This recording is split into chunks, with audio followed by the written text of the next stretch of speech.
Hello friends, welcome to dream સરકારી officer Gujarati.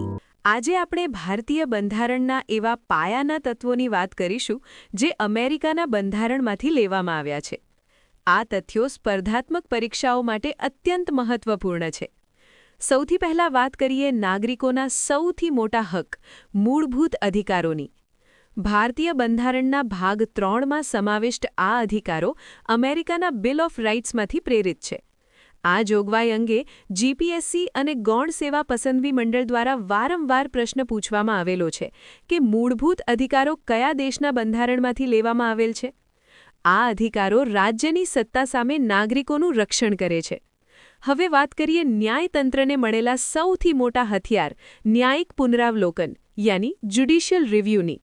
આ સિદ્ધાંત પણ અમેરિકાના બંધારણમાંથી લેવામાં આવ્યો છે. આ સત્તાથી ન્યાયતંત્ર સંસદના કાયદાઓની બંધારણીયતા ચકાસી શકે છે. તલાટી કમ મંત્રી રેવન્યુ વર્ષ 2018 જેવી પરીક્ષાઓમાં પૂછાયેલું છે કે ન્યાયિક પુનરાવલોકનનો સિદ્ધાંત કયા દેશના બંધારણની દેણગી છે. આ ઉપરાંત ભારતમાં બંધારણની સર્વોચ્ચતા સ્થાપિત કરવાનો વિચાર પણ અમેરિકામાંથી લેવામાં આવ્યો છે. ગૌણ સેવા 2021. આગળ વાત કરીએ શાસનતંત્રના મહત્વપૂર્ણ પદો પરથી દૂર કરવાની પદ્ધતિઓની. રાષ્ટ્રપતિ પર મહાભિયોગ યાની ઇમ્પીચમેન્ટ ઓફ પ્રેસિડેન્ટ જે અનુચ્છેદ 61માં આપેલો છે તેની પદ્ધતિ પણ અમેરિકાના બંધારણમાંથી પ્રેરિત છે. અને આ પ્રશ્ન જીએસએસએસબી સિનિયર ક્લાર્ક વર્ષ 2022માં પૂછાઈ ચૂક્યો છે. આ સાથે જ સર્વોચ્ચ અદાલત અને ઉચ્ચ ન્યાયાલયના ન્યાયાધીશોને પદ પરથી દૂર કરવાની પદ્ધતિ પણ અમેરિકાના બંધારણમાંથી અપનાવવામાં આવી છે.